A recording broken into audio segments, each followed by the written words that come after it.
شوك دوني دنيا دلولي دوني dadku isku duulayeen marka mid baa dalooliyay isagu ma koonfur baa mise waqooyi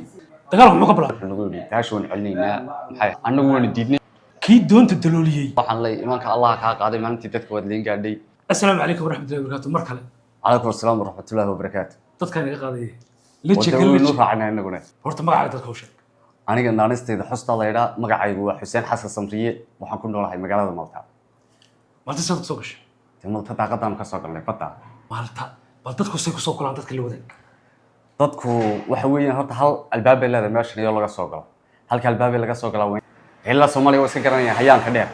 Soomaaliya to Ethiopia Ethiopia to Sudan to Libya to Malta inta gaariba la socday ha Libya marka la soo galo Malta maxaa la soo raacaa Malta waxa la soo raacaa doonidaas lagu soo galaa waqtiyan nasiiba imsaad ka bixisay doontii aad ku soo raacday Malta ka soo gashay doonta anigu markii ugu dambeysay waqtiyan nasiiba waan ku soo galay bilaash bay ahayd laakiin toddoba dooniyood baa ila noqday toddobadii dooniyood markii ugu dambeysay baa ila soo badbaaday marka lacag lagu baxayay markaan ku nimo waxay ahayd ilaa 800 ilaa 900 waxa tiri toddoba dooniyood baa ila noqday doontiin 800 baa lagu raacay marka 7 lagu dhufto waxaas marka lacag ka bixisay kul soo noqday waxaas oo maxay ahayd lacag horta inta ugu badan maxay ahayd marka Libya joogay Libya san marka ay timay hayn waa shaqaysan jirnay marka maalintii $100 soo galayeen Libya $100 iyo $100 isku mid bay haayeen markaan joogaano marka waqti dheer ka hor bay ahayd marka waqtigaas lacagteeda yar intaas ka soo urursaa marka qaarkood aan ku soo eegayay marka qaarkood inta dad soo urursaaba maxay ahayd adigana lagu dhex raacinayay inta badanna xaafadu intaas way iga soo bixinaysay xaafad lacag badan ma qaadana adigu shaafta iyo waxaas ku dhex waday ragnimo iyo xaniyad fuulaysa xaniyad sanadkii soo gashay Malta anu waxaan soo galay 2013 ha doontii nimsa qof ka soo reeday horta doontiidu mu 8aad bay ahayd 85 ahayd baan malay gabdho Soomaali mid ku jiray niyo aaladu meesha kuma raagan laakiin waa arkayay markii aan doonta saarnay qaar waan arkayay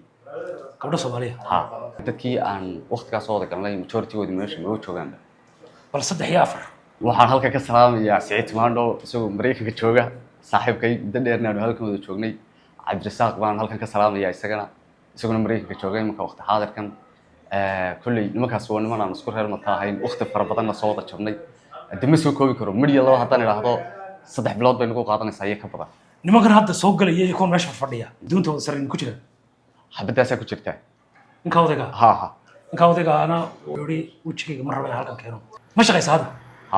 hada shaqaysaa electrician ku badan yahay bal dadka u sheeg electrician qaybtii waxaan meesha ka baxay meesha college-ka jaamacadda marka waxa weeyaan electrical and electronic installation marka waxa weeyaan installationska industrialka jaamacadda marka leedahay ma Malta mise wadankii Malta ayaan ka dhigtay jaamacadda qaybta college-ka technicalka imisa sano 3 years so wixii jaamacad ka bartay maanta u shaqaysaa imisa sano ka shaqaynaysaa Malta horta imaka waxaan ka shaqaynayaa ugu yaraan 10 sano baasaboor ma haystaa waa imisa sano baasaboorka haystaa 3 sano iyaga laftoodu maxay ahayd sharci ahaan waxay ku sheegayaan haddii aad 10 sano joogto in sharciga weyn lagu siinayo laakiin wadankan marka loo eegayo waa wadan yar dadkiisu waa 500,000 wadanka gabigiisu kilomitir ahaan waa 720 kilomitir marka ma rabaan inay dadku maxay ahayd ay resident si ahaadaan marka temporary documentigaas ay ku siinayaan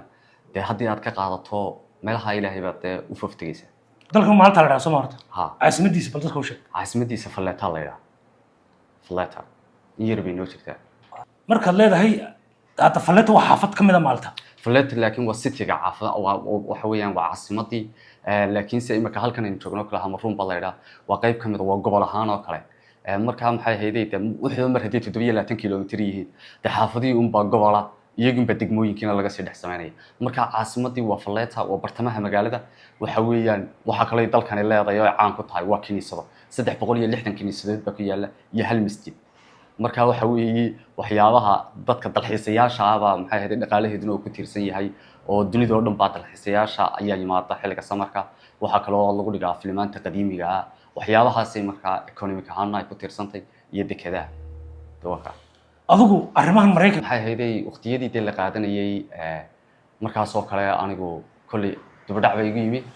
qayb ka laakiin sidee dadkii aan wada soconay waa horay tageen oo qofkii nasiibkiisu qoray maxay ahayd waqtigii aan UNHCR dadka ay qaadanaysayna dee maxay ahayd lambaraan bay siinayeen lambarantoona haysanay laakiin se dee kuwii la qaaday nasiibka maana noqon luqadda Malta laga hadlo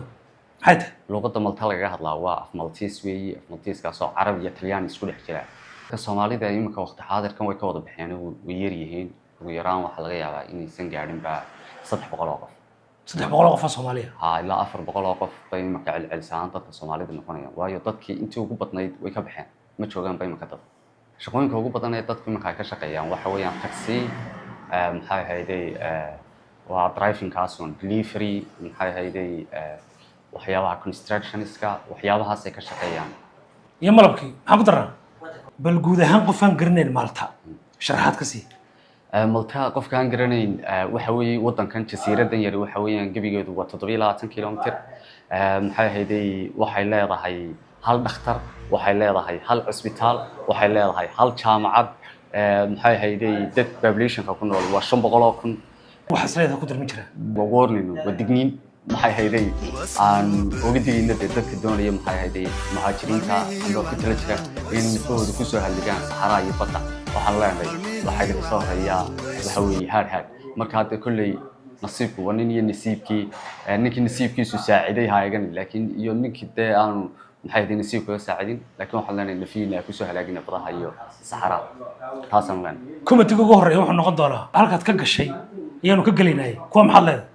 waxaan leeyahay horta doonaha saarnaada ay ku bilaabmatay hadalkaasi badda halkaad ka gashaan ka gelaya halkaad ka baxdana waan ka baxaya dooniduna waa la dalooliyay marka waxaan leeyahay haddaad soo gelaysaan joog doonidina yaa dalooliyay doonida dadku isku dulayeen marka mid baa dalooliyay markii dambe adoo Soomaali weeye maxaa foodada keenay marka doontii la dalooliyay marka doonta waxaan u ahayn koonfur iyo waqooyi baan kala ahayn 8 qof way ahaydeen okay waa kala baxdeen waan kala baxay reer koonfureed iyo reer waqooyi yaa badnaa kulli waan iscelinayay aad ma kala badnayn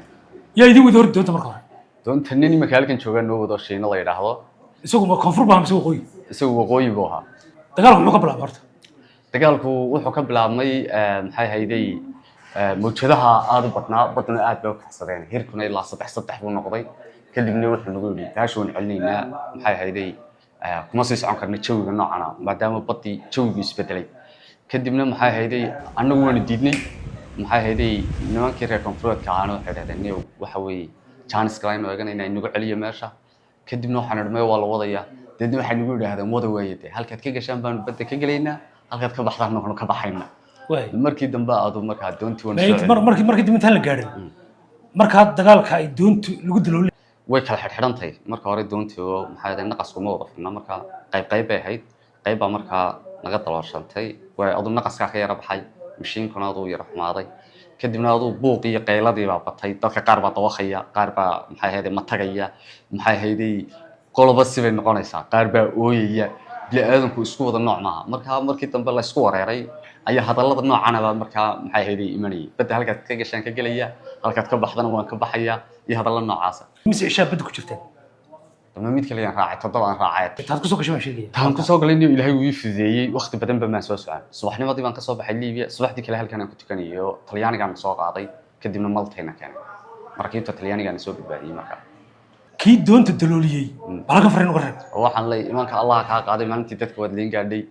imaanka aad iyo aad baan ku salaamaya meel kasta oo dunida ka joogto kulay wala kala baahay muddo dheerna dadku wajigayga ma arag wixii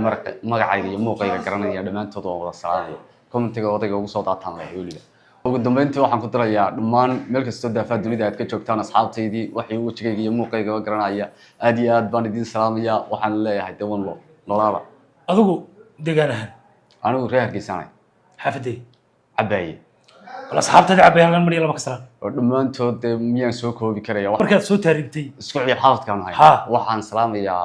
maxay ahayd Indo Carabi waxa kale oo salaamaya Guray waxa kale oo salaamaya Cabdi Yuusuf waxa kale oo salaamaya Cabdilaahi Case waxa kale oo salaamaya Xasan Carab waxa kale oo salaamaya Cabdi Samad Dariiqo waxa kale oo salaamaya Cabdi Samad Dariiqo ku jooga Dariiqo Francisco jooga baan malaynayaa waqti xaadir isaguna markuu soo maray Talyaaniga ma isagoo reer Talyaaniga ahaan dhamaantood Talyaaniga wada galay anoo kaliya halkan ka soo galay ayaan malaynayaa in Cabdi Yuusuf la yiraahdo labadaas ka soo galay maalintaadii waa naat magacaygu celi Xuseen baa la yiraahdaa xustaan naanisteed la yiraahdaa barasho wanaagsan libaax Xuseen xusta de waydanka السلام عليكم والله